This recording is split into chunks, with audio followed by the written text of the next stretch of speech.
আশেপাশের মসজিদগুলোতে বেহেশতের টিকিট বিক্রি করার জন্য ইমাম নিয়োগ দেওয়া হচ্ছে। আমি অনুরোধ করব আপনাদেরকে, প্রাক্তন ছাত্র হিসাবে এই অঙ্গনকে, শৈলকুপাকে শান্তিপূর্ণ রাখার জন্য, এই অঙ্গনকে শান্তিতে রাখার জন্য, আপনার সন্তানের আগামী ভবিষ্যৎ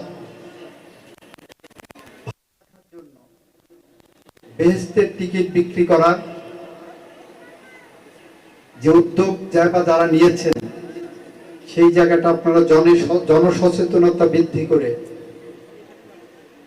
একটি বাসযোগ্য আবাসভূমি হিসাবে গড়ে তোলায় আপনারা ভূমিকা রাখবেন।